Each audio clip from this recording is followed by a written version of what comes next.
21번 보겠습니다. 개공 등의 교육에 관한 설명 중 틀린 것은 1번.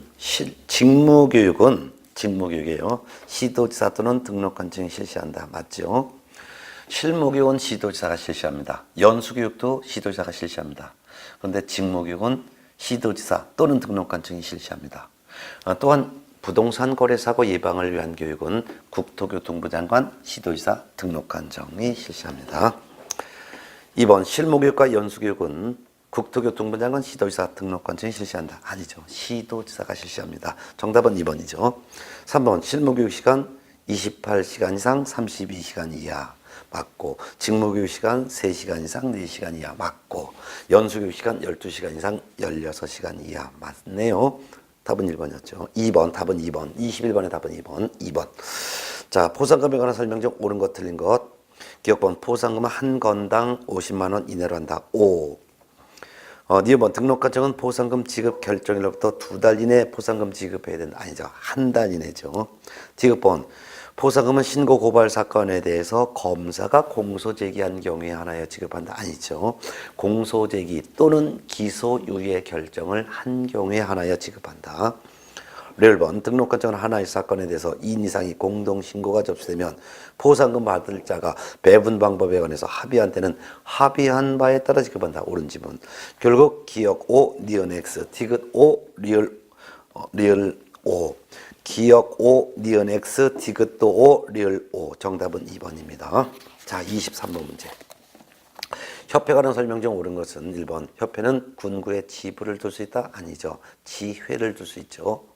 협회는 시도에 지부를 둘 수 있고 시군구에 지부를 둘 수 시군구에 지회를 둘 수 있습니다. 따라서 협회는 시도에 지부를, 시군구에 지회를 둘 수 있다.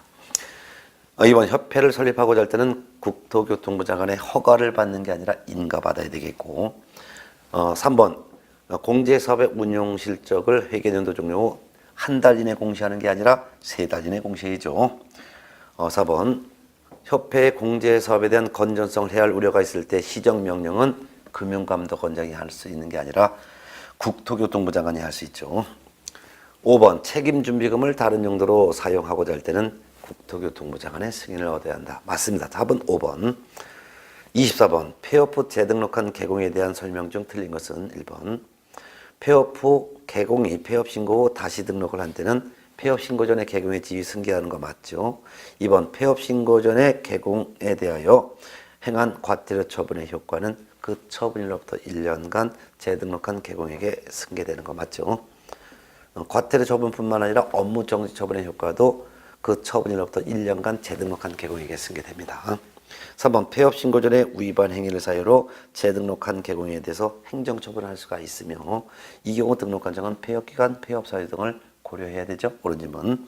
4번 폐업기간이 3년을 초과한 후 재등록한 개공에 대해서는 폐업 신고 전에 위반 행위를 사유로 등록 취소 처분을 할 수가 없습니다. 맞죠? 5번 폐업기간이 6월을 초과한 후 재등록한 개공에 대하여는 폐업 신고 전에 위반 행위에 대해서 업무정지 처분할 수 없다. 있습니다. 그렇다면 폐업기간이 몇 년 초과되면 폐업 전의 행위를 사유로 재등록한 개공에 대해서 업무정지 처분을 할 수 없을까요? 폐업기간이 1년 초과했을 때죠. 정답은 5번입니다.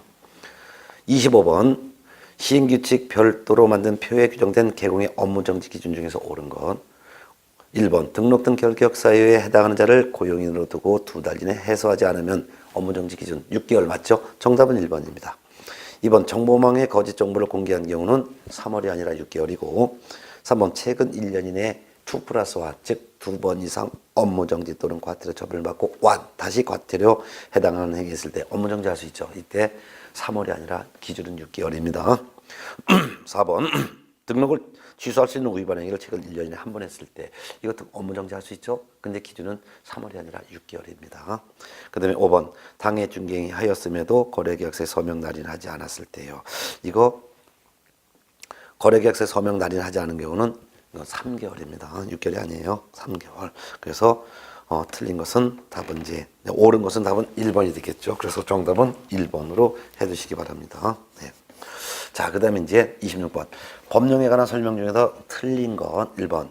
개공이 이동이 용이한 임시중개소를 설치하여 업무정지 처분받았다. 맞습니다. 그 이유는 이동이 용이한 임시중개소를 설치하게 되면 등록 취소할 수 있죠. 등록을 취소할 수 있다는 것은 등록 취소할 수도 있지만 안 하고 업무정지를 할 수도 있으니까 업무정지 처분받은 것도 옳은 설명이 되겠습니다. 2번 공인중개사가 아닌 개인 개업공인중개사 누굽니까?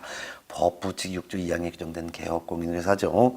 그 사무소의 명칭에 공인중개사 사무소라는 문자 사용하면 안 되죠. 사용했습니다.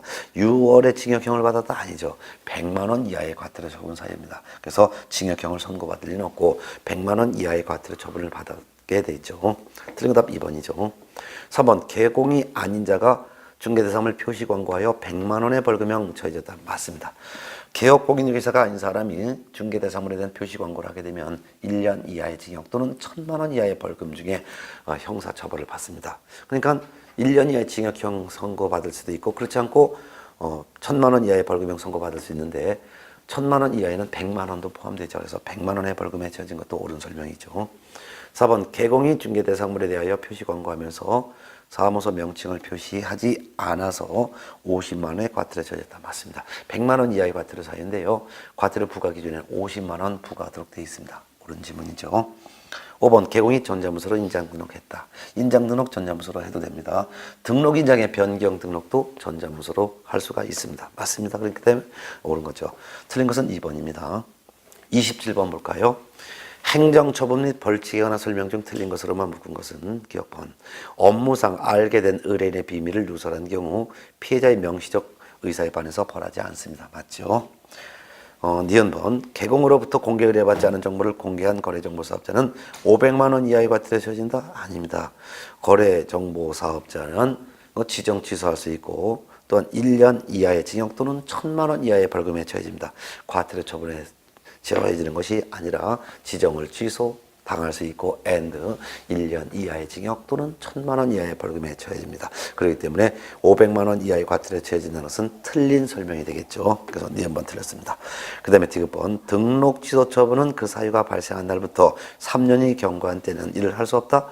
이런 규정이 없습니다. 그래서 틀린 지문이에요.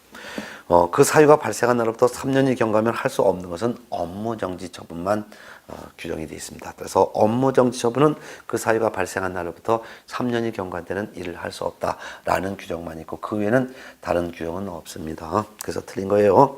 1번 등록관청은 공인중개사가 자격지휘소에 해당하는 위반 행위를 한 사실을 알게 된 데는 지체 없이 그 사실을 시도지사에게 통보해야 된다. 예, 틀렸죠? 이런 규정 없습니다. 단지 등록관청은 공인중개사가 자격정지에 해당하는 위반 행위를 한 사실을 알게 된 데는 지체 없이 이를 시도지사에게 통보하여야 한다라는 규정만 있습니다. 면번 개공이 조직한 사업자 단체가 독점 규제 및 공정거래에 관한 법률을 위반하여 공정거래위원회로부터 과징 부과 처분을 최근 2년 이외 이상 받았으면 그의 자격이 취소된다. 공인중개사 자격이 취소되는 것이 아니라 중개사무소 개설 등록이 취소될 수 있다라고 해야 합니다. 중개사무소 개설 등록이 취소될 수 있다. 여기서 문제는 틀린 설명을 찾으라 그 말입니다. 그래서 틀린 것은 니은번, 디귿번, 리을번, 미음번 4개죠. 그래서 27번에서 틀린 것은 니은, 그 다음에 디귿, 리을, 그 다음에 미음 4개가 되네요. 기억번을 뺀 나머지 전부입니다. 정답은 4번 4개. 자, 27번까지가 공인중개사 법령 문제를 냈고요. 28번부터는 제가 부동산 거래 신고 등에 관한 법령 문제를 냈습니다. 28번 부동산 거래 신고 등에 관한 법령에 관한 설명 중 틀린 것은 1번 신고관청은 신고받은 내용 부동산 가격 공시 및 감정 평가에 관한 법률에 따라 공시된 토지 및 주택에 가해 그 밖의 부동산 가격 정보를 활용하여 부동산 거래 가격의 검증 체계를 구축 운영해야 된다. 부동산 거래 가격의 검증 체계의 구축 운영은 누가 해야 될까요? 신고관청이 아니라 국토교통부 장관이 하여야 한다라고 해야 되겠죠. 1번이 틀렸습니다. 신고관청은 틀렸고 국토교통부 장관은 이라고 해야 되죠. 2번 신고관청은 신고를 받은 경우 부동산 거래 가격 검증 체계를 활용하여 그라는 것은 신고의 적정성 검증해야 된다. 옳은 질문이죠. 3번 신고관청은 검증 결과를 해당 부동산 소재지 관할 세무서장에게 통보해야 하고 통보받은 세무서장은 해당 내용을 국세 또는 지방세 부과를 위한 과세 자료로 활용할 수 있습니다. 옳은 지문이죠. 4번 거짓으로 부동산 거래 신고한 자를 신고관청에 신고한 자는 보상금을 받을 수가 있으며 맞고요. 이 경우 신고관청은 보상금 지급 신청서가 접수된 날로부터 2월 이내에 보상금 지급해야 된다. 맞죠? 부동산 거래 신고 등에 관한 법령에서 보상금 지급은 부동산 거래 신고 등에 관한 법에서는 보상금 지급 신청서가 접수된 날로부터 2달 이내에 지급하는 거예요. 맞습니다. 공인중개사법에서 보상금 지급은 보상금 지급 결정일부터 1월 이내에 보상금 지급이고 부동산 거래 신고 등에 관한 법에서는 보상금 지급 신청서가 접수된 날로부터 2월 이내에 지급한다는 거 차이점 꼭 외워두세요. 자, 그 다음에 5번 신고 내용을 조사한 신고관청은 조사 결과를 시도지사에게 보고해야죠. 그리고 시도지사는 이를 취합하여 매월 1회 국토교통부 장관에게 또 보고해야 됩니다. 옳은 질문이죠. 뭐 답은 1번이죠. 네. 자, 29번 문제 볼게요. 부동산 거래 신고 등에 관한 법령상 부동산 거래 신고서 제출에 관한 설명이 다 틀린 것 1번 거래 계약을 신고하려는 거래 당사자는 부동산 거래 계약 신고서에 공동으로 서명 또는 날인하여 이를 신고관청에 제출해야 합니다. 맞습니다. 공동 신고라는 것 자체가 부동산 거래 계약 신고서에 공동으로 거래 당사자가 서명 또는 날인해야 된다는 말이에요. 예, 옳은 점입니다. 자, 그 다음에 2번 거래 당사자 중 일방의 공동 신고로 거래 당사자 중 일방의 공동신고 거부로 단독으로 부동산 거래계약 신고하려는 자는 부동산 거래계약 신고서에 단독으로 서명 또는 날인하여 여기까지 맞아요. 그 다음에 부동산 거래계약서 원본 및 단독신고 사유서를 첨부하여 신고관청에 제출해야 된다. 여기서는 원본이 아니라 사본입니다. 그래서 일방이 공동신고를 거부하여 단독으로 부동산 거래 신고하려는 사람은 그 부동산 거래계약 신고서에 단독으로 서명 또는 날인하여 신고서를 제출할 때 거래계약서 사본 제출하고 단독신고 사유서를 제출하는 것입니다. 그래서 계약서는 사본을 제출하는 거예요. 원본이 아니고 사본, 계약서, 거래계약서 사본과 단독신고 사유서를 첨부하여 신고관청에 제출해야죠. 틀린 거 답 2번이네요. 2번. 3번 부동산 거래 신고는 전자문서로 할 수 있죠. 또한 부동산 거래계약 시스템을 통해서 부동산 거래계약이 체결됐을 때는 부동산 거래 신고 의무가 없습니다. 맞아요. 그 이유가 부동산 거래계약 시스템을 통해서 부동산 거래계약이 체결된 때는 그 부동산 거래계약이 체결된 때에 부동산 거래계약 신고서를 제출한 것으로 본다라고 규정하고 있기 때문이죠. 그 다음에 4번 거래 당사자의 위임을 받아 신고서의 제출을 위임한 거래 당사자의 위임장과 신분증서 사본을 함께 제출해야 된다. 이렇게 됐어요. 거래 당사자의 위임을 받아서 신고서의 제출을 위임한 이 경우는 전제가 거래 당사자의 위임을 받아 신고서의 제출을 하는 자는 제출을 다음에 하는 자는 이걸 좀 써놓으시기 바랍니다. 그래서 제출하는 자는 이게 빠졌네요. 그래서 4번 거래 당사자의 위임을 받아 신고서에 제출을 하는 자는 위임한 거래 당사자의 위임장과 신분증명 사본을 함께 제출을 해야 한다. 그래서 옳은 질문 하겠습니다. 그 다음에 5번 개업 공인중개사의 위임을 받은 소속 공인중개사는 부동산 거래계약 신고서의 제출을 대행할 수 있습니다. 맞아요. 그런데 이 경우 소속 공인중개사는 전자문서로 할 수는 없습니다. 맞습니다. 네. 결국은 이제 틀린 설명은 2번이죠. 그 다음에 30번 문제 봅니다. 부동산 거래 신고 등에 관한 법령상 외국인 등의 부동산 취득 등의 특례에 관한 설명이 다 옳은 것은 1번 외국인 등이 대한민국 안의 부동산 등을 취득하는 계약, 즉 매매계약, 공급계약을 제외한 계약이니까 결국은 교환계약과 증여계약을 말합니다. 이와 같은 매매와 공급계약을 제외한 교환 증여계약을 체결했을 때는 취득일로부터 60일의 신고관청에 신고된다. 60일에 신고하는 건 맞지만 취득일이 아니라 계약 체결일부터 합니다. 계약 체결일부터. 2번 외국인 등이 상속 경매 그 밖에 대통령령으로 정하는 계약 우회의 원인으로 대한민국 안에 부동산을 취득한 때는 부동산을 취득한 날로부터 60일 이내에 신고관청에 신고해야 된다. 60일이 아니라 6월 이내에 신고해죠. 6개월을 말합니다. 6월. 3번 대한민국 안에 부동산 등을 가지고 있는 대한민국 국민이나 대한민국 법령에 따라 설립된 법인 또는 단체가 외국인 등으로 변경된 경우에는 그 외국인 등이 해당 부동산 등을 계속 보유하려는 경우에는 외국인 등으로 변경된 날로부터 60일 이내 신고관청에 신고해야 된다. 아니죠. 6월 이내 신고해야 된다. 6월이란 6개월을 말합니다. 4번 외국인 등이 취득하려는 토지가 자연환경보존법에 따른 생태경관 보존지역에 있으면 토지를 취득하는 계약을 체결하기 전에 신고원청으로부터 토지 취득의 허가를 받아야죠. 맞죠? 외국인 등이 우리나라 토지를 취득할 때 미리 계약하기 전에 허가를 받아야 되는 그러한 토지는 4가지. 군, 문, 생야. 군사 관련 토지. 문화재 관련 토지, 생태경관 보존지역 토지, 야생 생물 특별보호구역 내 토지. 이 4가지 구역을 외국인 등이 취득을 하고자 할 때만 계약 체결하기 전에 미리 취득 허가 받아야 되는 거예요. 우리는 사람 허가 안 받죠. 그런데 다만 지문 봅니다. 다만 토지거래 계약에 관한 허가를 받은 경우에는 그러하지 않습니다. 맞습니다. 토지거래 허가를 받았을 때는 외국인 등은 이와 같은 군문 생야 구역 지역의 토지를 취득하기 위해 계약하기 전에 미리 허가 받을 필요가 없습니다. 옳은 지문이죠. 정답은 4번입니다.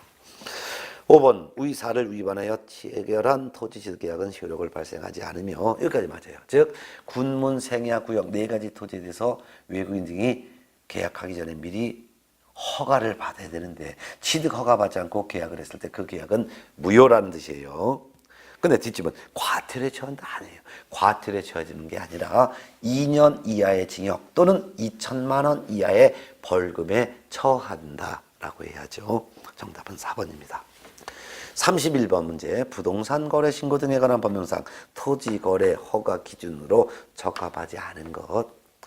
토지 거래 허가의 기준은 3가지로 보죠. 실제 사용할 목적이 있을 것, 즉 투기 목적이 없어야 된다는 것이 첫 번째. 두 번째는 취득하려는 토지를 취득하더라도 시군 도시 계획 또는 그 밖의 주변 환경에 영향을 주지 않고 적합해야 된다는 거. 세 번째는 면적이 적합해야 된다는 거. 이 3가지 조건을 다 충족해야지만 허가 기준으로 적합한 거죠. 자, 1번 토지거래 계약을 체결하는 자의 토지 이용 목적이 자기의 거주용 주택 용지로 이용하려는 경우 이건 투기성 없죠? 그러니까 실수요성이 있습니다. 이건 맞습니다. 2번 토지거래 계약을 체결하는 자의 토지 이용 목적이 허가구역을 포함한 지역의 주민을 위해서 복지시설 또는 편의시설로서 관할시군 구청장이 확인한 시설 설치에 이용하려는 경우 이것도 실수요성이 있죠. 투기 목적은 없죠. 그렇기 때문에 허가 기준에 적합합니다. 3번 농업인 등이 농업 등 목적으로 취득하는 경우로서 거주하는 주소지로부터 50km 이내 틀렸죠. 50이 아니라 30km죠. 30km 이내.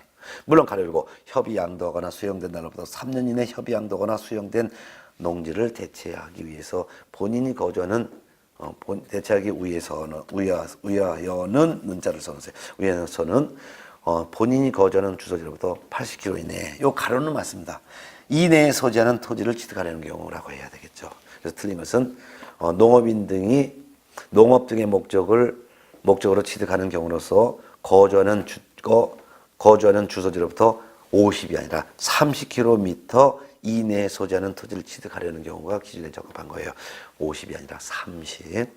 물론 가로 열고 안에 있는 거 가로 내용은 맞아요. 협의 양도하거나 수용된 날로부터 3년 이내에 협의 양도하거나 수용된 농지를 대체하기 위해서 본인이 거주하기 위한 경우에는 이때는 주소지로부터 80km 이내는 맞죠. 자, 그 다음에 이제 4번 질문 토지거래 계약을 체결하는 자의 토지 이용 목적이 도시군 계획이나 그 밖의 토지 이용 및 관리에 관한 계획에 적합하고 생태계의 보존과 주민의 건전한 생활환경 보호에 중대한 우애를 끼칠 우려가 없는 경우 이것도 맞죠.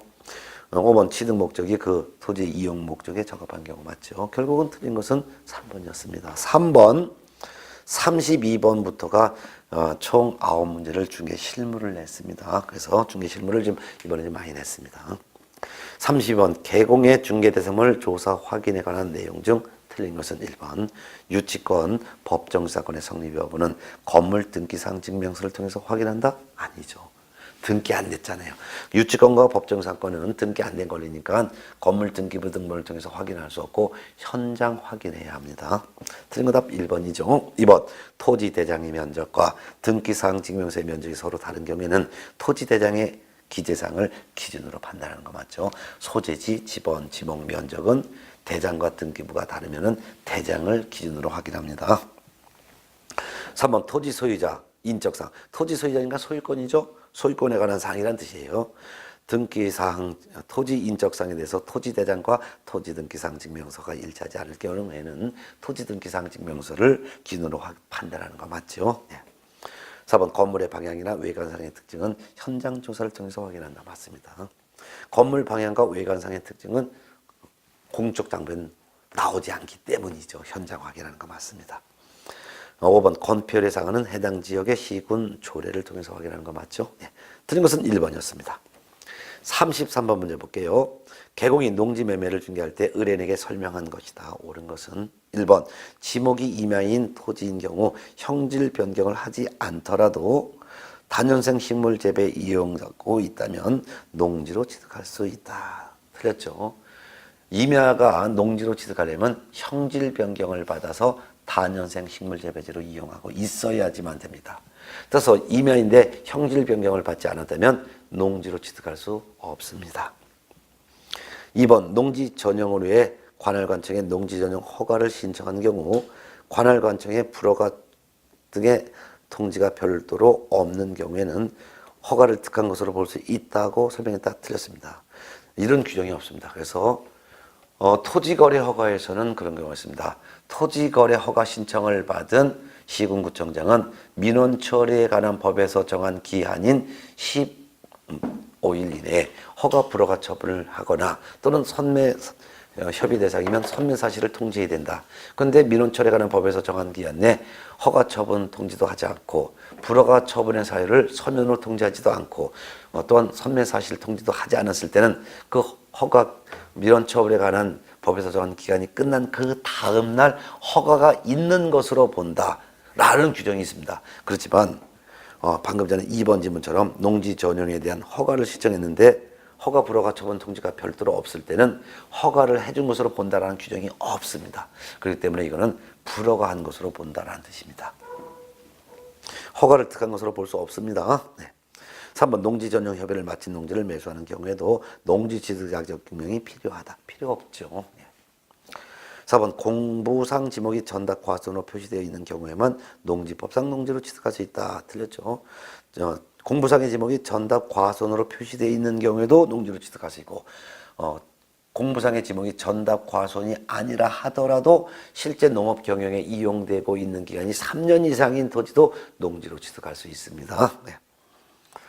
5번 지문 주말 체험 영농을 위해 농지를 취득하고자 하는 경우 서울특별시의 거주자에게 도시민의 경우에도 1000제곱미터 미만의 농지를 취득할 수 있다라고 설명했다. 맞죠? 정답은 5번입니다. 물론 도시 주민도 주말 체험 영농을 목적해서 1000제곱미터 미만의 농지를 취득할 수 있지만 가족 전체 즉 세대원 전원 합산 면적이 1000제곱미터 미만까지만 소유할 수 있습니다. 세대원 전원 합산 면적이 1000제곱미터 미만까지만 소유할 수 있다는 뜻이죠. 정답은 5번입니다. 자, 그 다음에 34번 문제로 넘어갈까 합니다. 34번 다음은 개업 공인중개사의 중개활동과 관련된 판례이다. 틀린 것은 1번 개업 공인중개사는 매도 등 처분을 하려는 자가 진정한 권리자와 동일인지 여부를 부동산 등기사항 증명서와 주민등록증 등에 의하여 조사 확인할 의무가 있습니다. 맞죠? 이때 주민등록증 다음에 등이라는 것은 등기 권리증을 말합니다. 따라서 2번 개업 공인중개사로서 매도 의뢰인이 알지 못하는 사람인 경우에 필요한 경우에는 등기 권리증의 소지 여부나 그 내용을 확인 조사하여 보아야 될 주의 의무가 있습니다. 맞습니다. 근데 3번 질문 개업 공인중개사가 진정한 권리자 확인을 위해서 부동산 등기사항 증명서와 주민등록증 이 두 가지로 조사 확인하면 개업 공인중개사로서의 주의 의무를 다한 것이 되어 의뢰인에 대한 손해배상 책임이 당연히 면책된다. 틀렸습니다. 이와 같이 부동산 등기사항 증명서, 주민등록증 이 두 가지를 가지고서만 조사했다면 조사를 다한 것으로 볼 수 없기 때문에 의뢰인에 대한 손해배상 책임이 면제되지 않습니다. 따라서 등기 권리자까지 제시받아 확인해야 되는 것이죠. 그래서 맞게 하려면 3번 질문은 개공이 진정한 권리자 확인을 위해서 부동산 등기 사항 증명서와 주민등록증으로 조사 확인하면 개업 공인중개사로서의 주의 의무를 다한 것이 되지 못함으로 의뢰에 대한 손해배상 책임이 면책되지 않는다라고 해야 합니다. 답은 3번이죠. 4번 개업공인중개사가 실제 피담보 채무액에 관한 그릇된 정보를 제대로 확인하지 않은 채 마치 그것이 진실인 것처럼 의뢰인에게 그대로 전달하여 의뢰인이 그 정보를 믿고 상대방과 계약에 이르게 하는 행위는 개공으로서의 의무 위반이라고 볼 수가 있습니다. 맞습니다. 개공은 근저당이 설정된 경우 매수인에게 설명할 때는 채권 최고액까지만 설명하면 됩니다. 따라서 실제 피담보 채무액에 관한 금액을 설명하는 의무는 없습니다. 그런데 개공이 실제 피담보 채무액을 설명할 의무도 없음에도 불구하고 실제 피담보 채무액에 관한 그릇된 정보를 제대로 확인하지도 않은 채 그것이 진실인 것처럼 의뢰인에게 그대로 전달하여 그 정보를 믿고 상대방과 매수인이 계약을 체결했을 때 개공은 주의 의무 위반으로 볼 수가 있는 것이죠. 맞습니다. 5번 토지 소유권의 범위는 다른 특별한 사정이 없는 한 현실의 경계와는 관계없이 지적공부상의 경계와 면적에 의해서 확정됩니다. 옳은 질문이네요. 그래서 실제 경계와 공부상의 경계가 다를 때는 공부상의 경계, 즉 지적도상의 경계를 기준으로 확정되는 것입니다. 옳은 질문이죠. 답은 3번이었습니다. 자, 35번 문제는요. 글자가 그 한자 글자가 전부 다 이상한 글자이기 때문에 제가 35문제는 제가 하나하나를 갖다가 사례를 갖다가 다시 설명드리겠습니다. 그래서 35번 문제 보겠습니다. 네. 법인 A가 있습니다. 법인 A는 부동산을 매수함에 있어서 대금은 법인이 지불하기로 하고 소유권 이전 등기는 법인의 사회 임원인 그다음에 갑이라고 써놓으십시오. 갑의 명의로 이 갑은 법인 A의 직원인데 임원인데 갑의 명의로 하는 약정을 했어요. 그러면 두 사람이 명의신탁 약정했다는 거예요. 명의신탁 약정했을 때 법인 A가 바로 신탁자가 되는 것이고 그 다음에 법인의 임원 갑이 바로 수탁자가 되는 거예요. 그래서 이렇게 했습니다.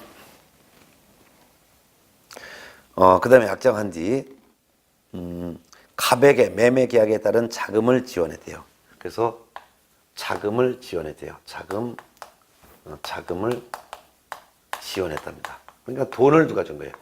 신탁자가 수탁자에게 돈을 줬고 그리고 등기는 수탁자 앞으로 이전 등기를 하기로 약정했대. 이 명의신탁 약정은 무효가 되는 거죠. 효력이 없습니다. 예. 자, 근데 그 다음에 볼게요. 그 다음에 갑이 이러한 사실을 알지 못하는 그 한자를 을로 고쳐주세요. 이런 사실을 알지 못하는 을과 매매 계약을 체결했대요. 그래서 두 사람이 매매 계약을 체결했답니다. 매매 계약. 즉 둘이 명의신탁했다는 사실을 모르는 게 선이죠. 선의의 매도인과 갑이 매수인이 되는 거예요. 매수인이 매매 계약을 체결했대요. 이 매매 계약은 유효가 되는 거죠. 유효가 되는 거예요. 그래서 전체가 1번, 이게 2번.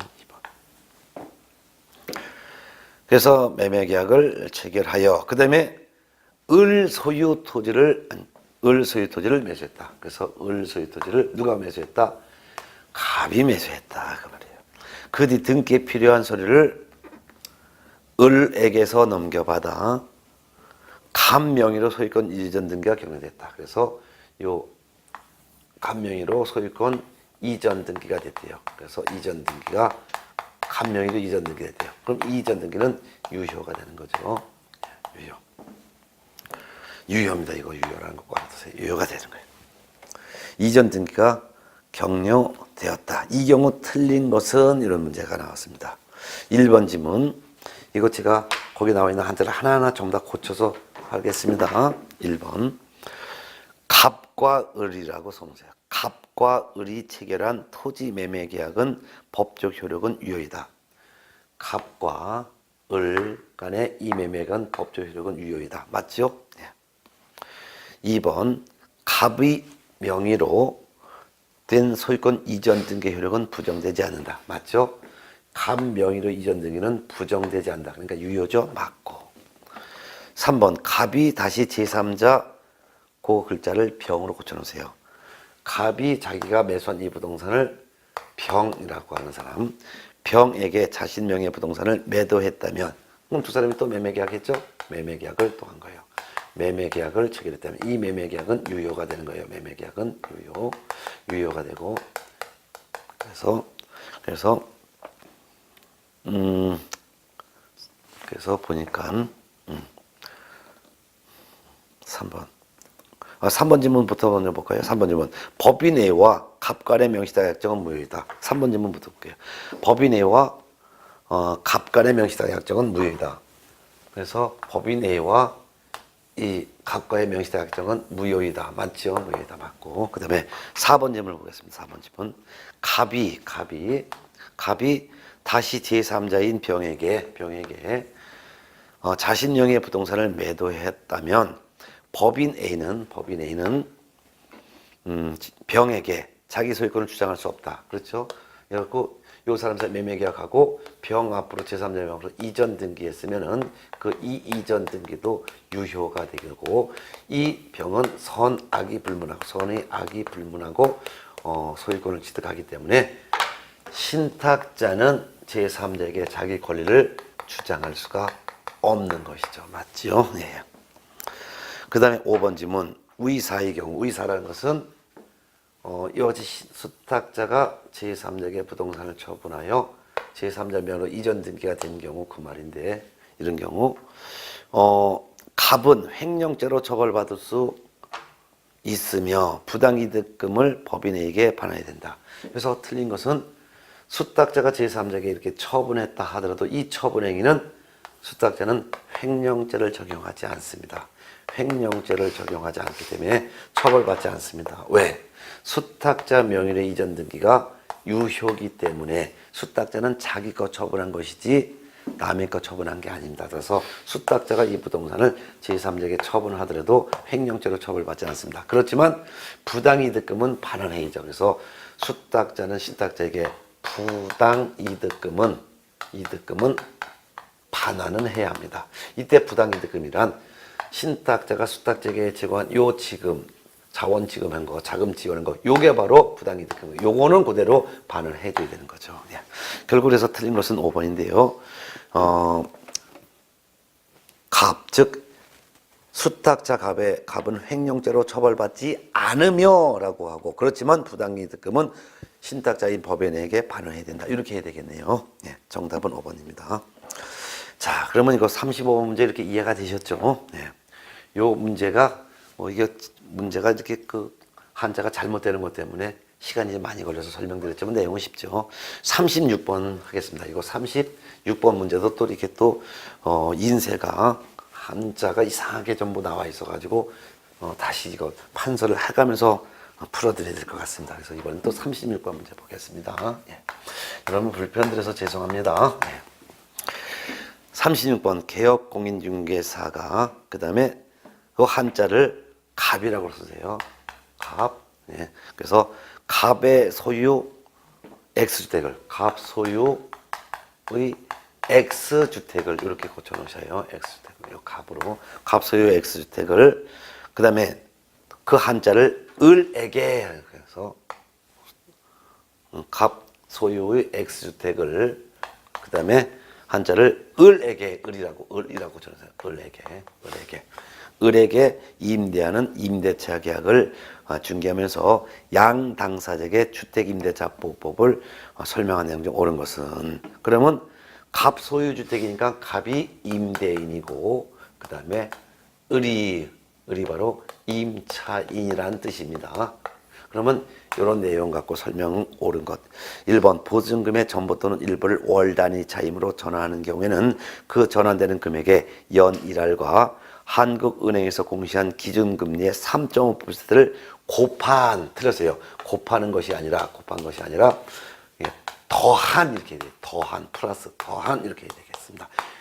더한 비율 중 낮은 비율을 곱한 월 차임의 범위를 초과할 수 없다라고 해야죠. 그래서 1번 틀린 것은 곱한이 아니라 더한.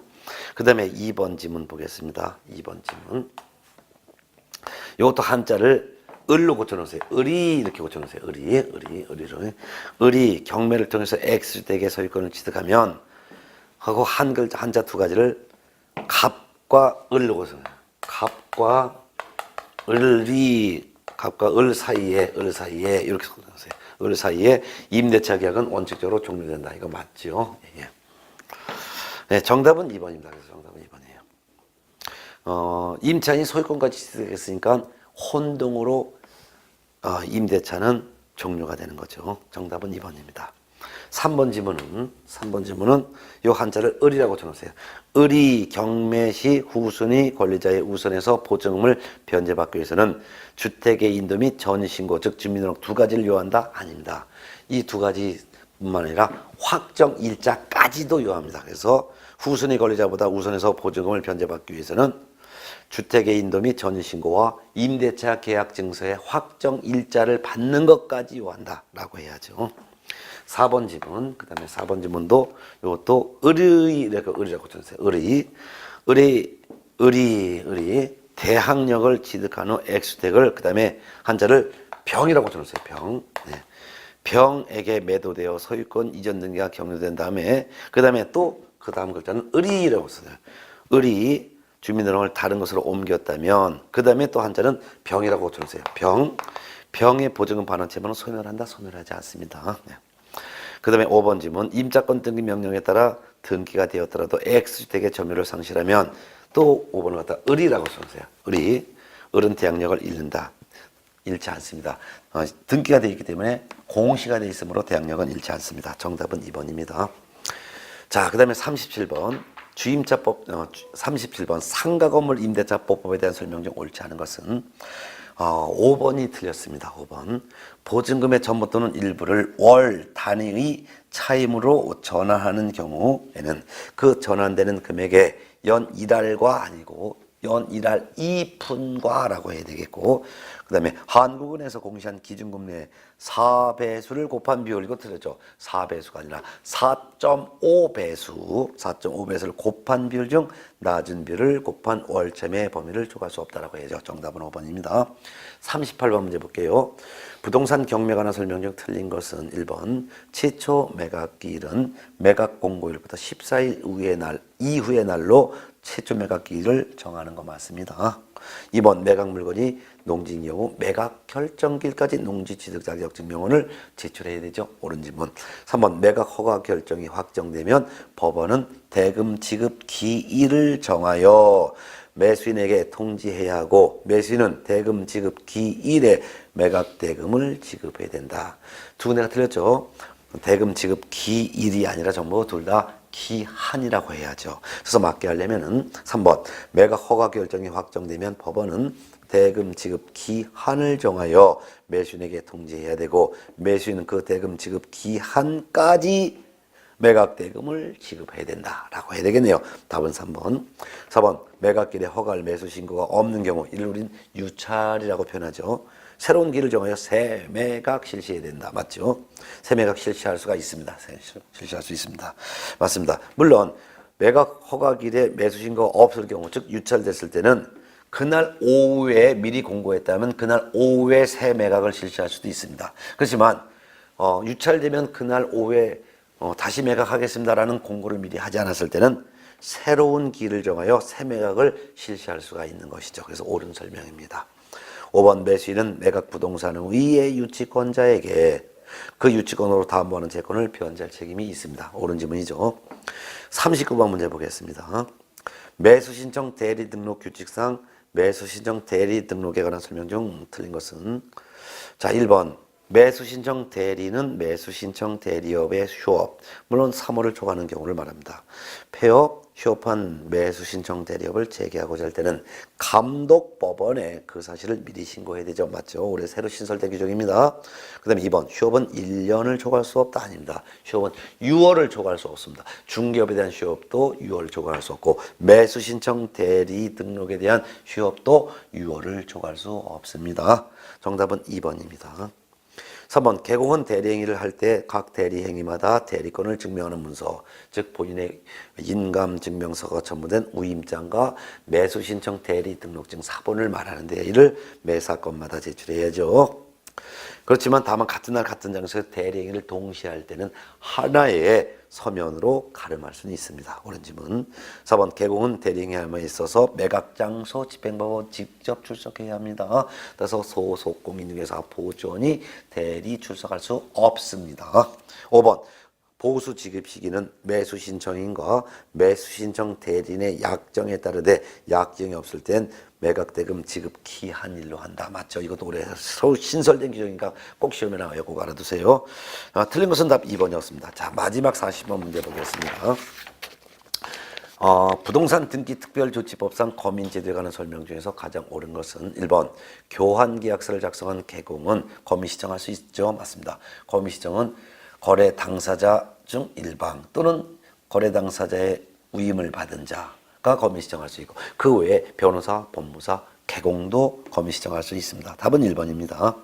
2번 시장 등이 읍면동주민센터장에게 거민의 권한을 위임하고자 할 때는 관할 등기소장에 승인받아야 한다? 승인받지 않습니다. 단지 시장 등이 읍면동장에게 거민 권한을 위임을 한 때는 위임한 사실을 지체없이 관할 등기소장에게 통보를 해줘야 합니다. 3번 소유권 이전 청구권 보전의 가등기를 신청하는 경우 거민 받아야 한다? 거민 받지 않습니다. 거민은 토지와 건물에 대해서 계약이나 판결을 이유로 소유권 이전에 대한 본등기 시정할 때 거민을 받아야 되는 것이고 가등기 시정할 때는 거민을 받지 않아도 됩니다.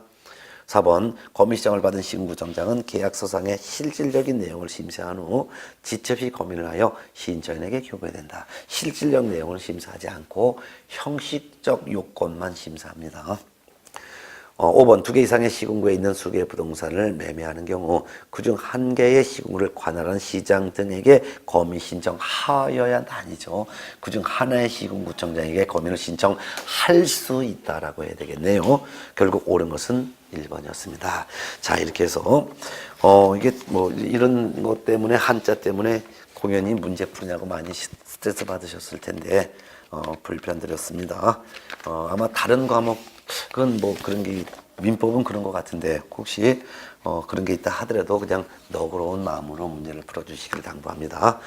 수고하셨고요. 다음 4회 때 마지막으로 여러분 만나 뵙겠습니다. 다음 주에 뵐까요? 고맙습니다.